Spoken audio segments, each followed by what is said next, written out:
हाँ जी, सितंबर एग्जाम शुरू होने में रह गए हैं खाली सिर्फ और सिर्फ 4 दिन, और बहुत सारे मिस्टेक्स ऐसे बच्चे करते हैं एग्जाम से बस कुछ नजदीक दिन आते ही कि जो कि उन्हें एग्जाम में बहुत ही ज्यादा कॉस्ट कर जाती है। इसलिए मैं आपके लिए लेके आया हूं कुछ डूज जो आपको करने ही करने हैं इन बाकी के 4 दिनों में, और कुछ डोंट्स जो आपको बिल्कुल नहीं करने हैं, क्योंकि ये ऐसी कुछ गलतियां हैं जो बच्चे जब पहली बार ये एग्जाम दे रहे हैं बार बार फेल हो जाते हैं, लेकिन फिर भी सेम चीजें रिपीट करते रहते हैं। तो ये कुछ ऐसे सजेशंस रहेंगे जो आपको एग्जाम में काफी ज्यादा हेल्प करने वाले हैं। वीडियो को पूरा देखिएगा और अच्छी लगे तो वीडियो को लाइक कर दीजिएगा, बिना देखे वीडियो को मत जाइएगा, क्योंकि बहुत सारी ऐसी चीजें हैं जो टॉपर्स की चीजें हैं जो वो डिस्कस करते हैं कि हम क्या करते हैं एग्जाम से जस्ट कुछ दिन पहले। तो सारा गेम अब साइकोलॉजिकल रह गया है, हार्डवर्क वगैरह एक साइड वाली बात है। आप मेंटल प्रेशर को कैसे हैंडल करते हैं, तो सारी चीजों के बारे में बात करूंगा, वीडियो को पूरा देखिएगा।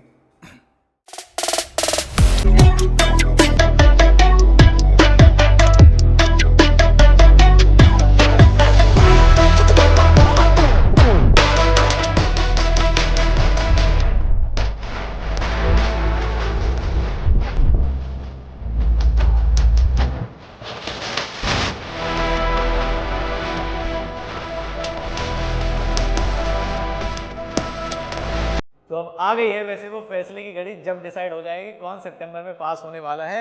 आपने जितने भी सारे एफर्ट्स अभी तक डाले, जितने भी सारे सेक्रीफाइसेस अभी तक किए हैं, वो सब एक सही डायरेक्शन में जाए, इसलिए आपको कुछ चीजों का ध्यान रखना है। पहले मैं बताता हूं आपको डूज का, जो काम आपको करना ही करना है चाहे कुछ भी हो जाए। तो सबसे पहली चीज जो है, अदर सब्जेक्ट्स को आपको फुल स्टॉप बोल देना है बस आज से ही। यानी कि आज जब मैं ये वीडियो बना रहा हूं, आज है 8 तारीख, आज रात तक आप जो करना है करिए। 9, 10, 11 मिनिमम 3 दिन आप फुल फ्लेज देंगे किसके ऊपर, एडवांस अकाउंट्स पर, अगर आप ग्रुप 1 के बच्चे हैं तो, और किसी चीज पर ध्यान नहीं देंगे। और अगर ग्रुप 2 के बच्चे हैं तो लास्ट में मैं आपके लिए कुछ चीज बताऊंगा, जरा ध्यान से देखिएगा। अभी मैं पहले बात करता हूं ग्रुप 1 वालों से। ग्रुप 2 वालों के लिए काफी सारी चीजें हैं, वो भी मैं आपको बताऊंगा वीडियो के एंड तक, तो वीडियो को एंड तक देखिएगा। तो आप आज से अदर सब्जेक्ट्स को लगा देंगे फुल स्टॉप, इन केस अगर आप आज तक पढ़ रहे थे।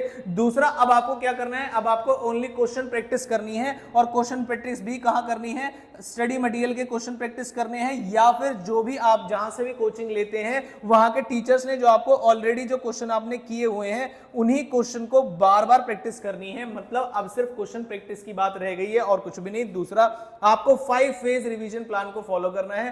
5 फेज रिवीजन प्लान जो मैंने बताया था, आप देख लीजिएगा वीडियो को, आपको ग्रुप 1 की स्ट्रेटेजी में मिल जाएगा कि कैसे ग्रुप 1 को प्रिपेयर करें, इसी चैनल के ऊपर एप्लीकेबल है। ना मिले तो मुझे मैसेज कर दीजिएगा, मैं आपको दे दूंगा, नंबर शायद आपके पास पहले से होगा ही। तो 5 फेज रिवीजन प्लान आपको फॉलो करना है, जिसमें आप पूरे दिन के अंदर मतलब 5 सिटिंग ऐसी करेंगे और बेस्ट से बेस्ट आउटपुट आप उसके अंदर निकाल लेंगे। उसके बाद चेंज ओवर।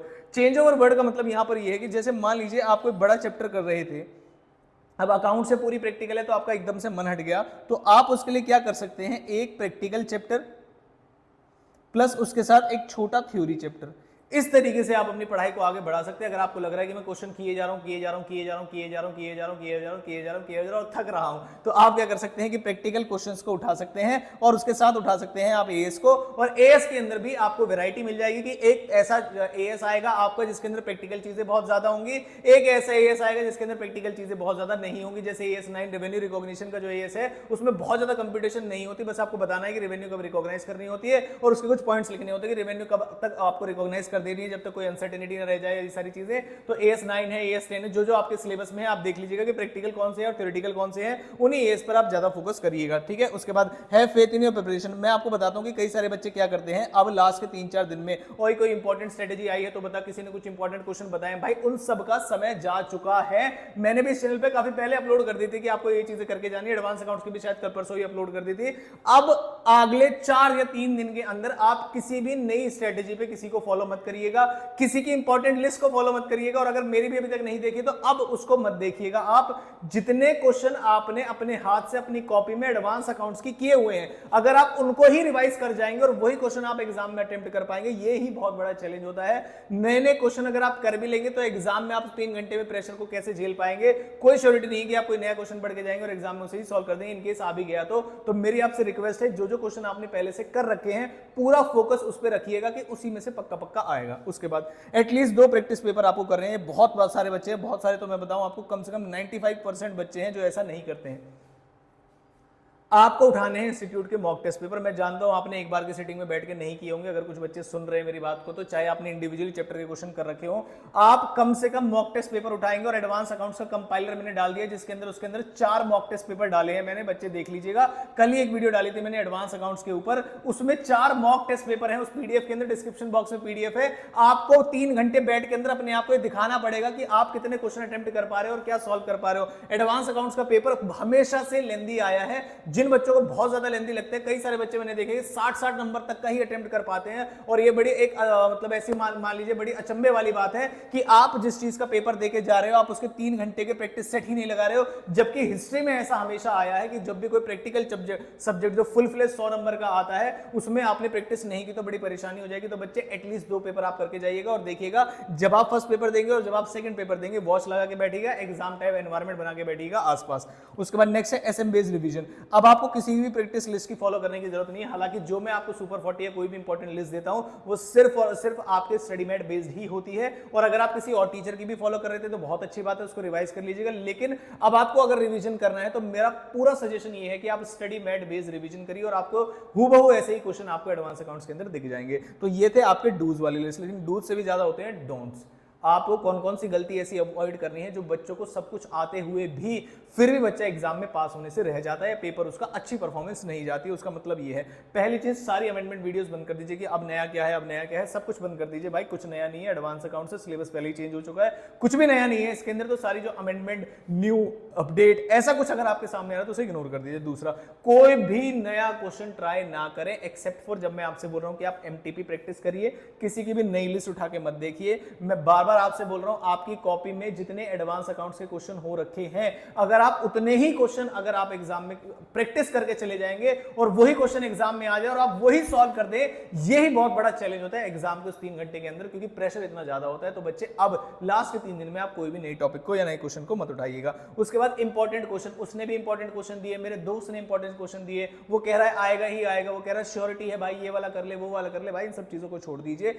मैंने जब आपको बोल दिया कि स्टडी मैट बेस्ड रिवीजन है, जिससे काफी सारे बच्चों ने मुझे व्हाट्सएप पे कुछ लिस्ट सेंड की कि सर ये उस टीचर ने दी है, ये उस टीचर ने दी है, टीचर ने बहुत मेहनत की आपको दे दिया। लेकिन जब अगले 3 दिन है बच्चे, अब किसी की स्ट्रेटजी फॉलो मत करिए, आप बस 3 दिन स्टडी मैट बेस्ड रिवीजन करके जाना है आपको, तो आपका पेपर बड़ा अच्छा जाएगा। सोशल मीडिया को दूर कर दीजिए। कई सारे बच्चे जो मल्टीपल अटेम्प्ट्स दे रहे हैं वो मेरी बात को जरा ध्यान से सुनेंगे।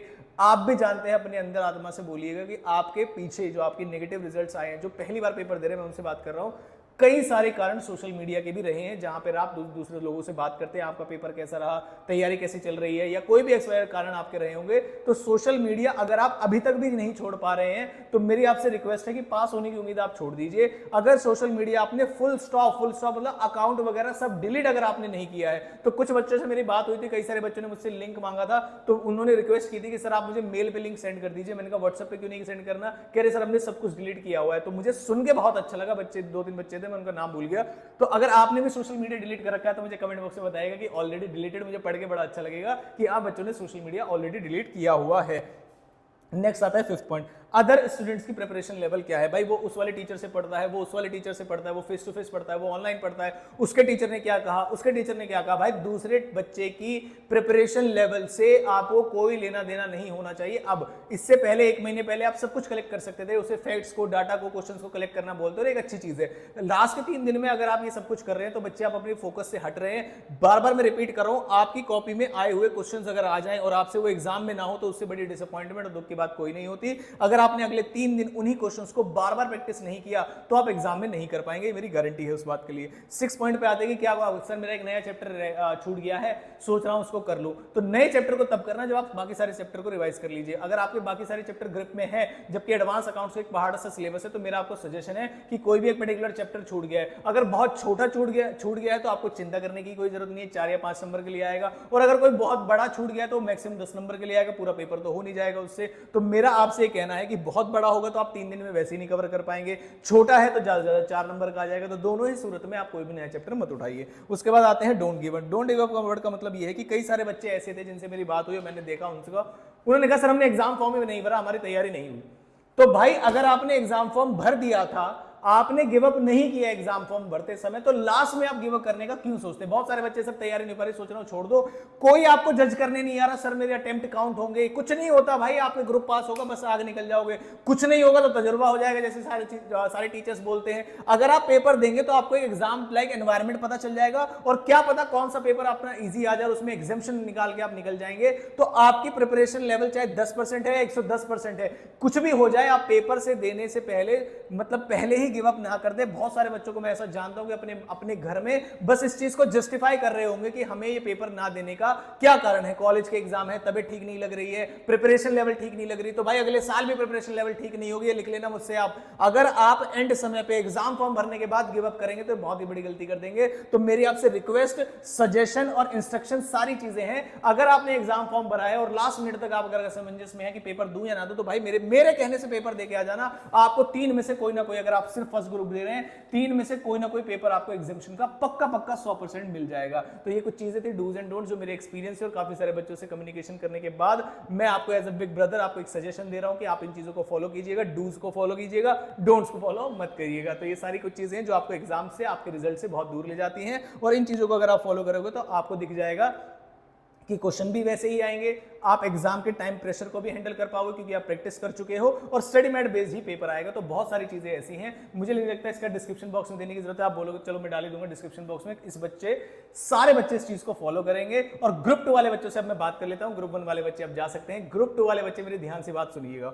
अगले 3 दिन ग्रुप 1 वालों को मैं अभी कुछ नहीं प्रोवाइड करूंगा क्योंकि अब वो पूरा फोकस करेंगे एडवांस अकाउंट्स पर। एडवांस अकाउंट्स में पढ़ाता नहीं हूं, और जब लॉ और टैक्स की बारी आएगी तो आप ऑटोमेटिकली देख लीजिएगा, उनके लिए और बहुत सारी चीजें रेडी मिलेंगी। तो ग्रुप 1 वाले बच्चे अब जा सकते हैं। अब मैं बात करता हूं ग्रुप 2 वाले बच्चों से। आप अगर ग्रुप 2 की तैयारी कर रहे हैं, मैंने आपको क्या नाम है, फाइनेंशियल मैनेजमेंट की आपको सुपर 40 ऑलरेडी प्रोवाइड कर रखी है सॉल्यूशन के साथ। मैंने आपको कॉस्टिंग की सुपर 40 और रामबाण वाली पीडीएफ दोनों प्रोवाइड कर रखी है। अगर कोई फुल फ्लेज रिवीजन करना चाहता है, वो भी मैंने आपको सॉल्यूशन के साथ प्रोवाइड कर रखी है। अगर आप चाहते हैं कि एसएम के लिए भी मैं कुछ लेके आऊं, तो आप मुझे वीडियो में कमेंट कर देंगे, या इसके अलावा आप जो भी चाहते हैं मुझसे, आप उसे कमेंट बॉक्स में बताएंगे, मैं उसे पढ़ूंगा और 110% उस पर काम करूंगा। आप बिल्कुल भी ऐसा मत सोचिएगा कि आपका कमेंट नीचे चला गया, मैंने देखा नहीं होगा। तो 110% मैं आपके कमेंट को पढ़ूंगा और उस पर काम करूंगा। तो आपकी क्या रिक्वायरमेंट है मुझसे ग्रुप 2 को लेकर, प्लीज मुझे बताइए, ताकि मैं उस पर जल्दी से जल्दी काम कर सकूं। वीडियो को यहां तक देखा तो वीडियो को लाइक जरूर कर देगा, और अपने वैल्यूएबल कमेंट्स मुझसे जरूर शेयर करिएगा। मिलता हूं आपसे अगले किसी, जैसा आप बोलेंगे ऐसी इंपॉर्टेंट वीडियो के साथ। Thank you so much.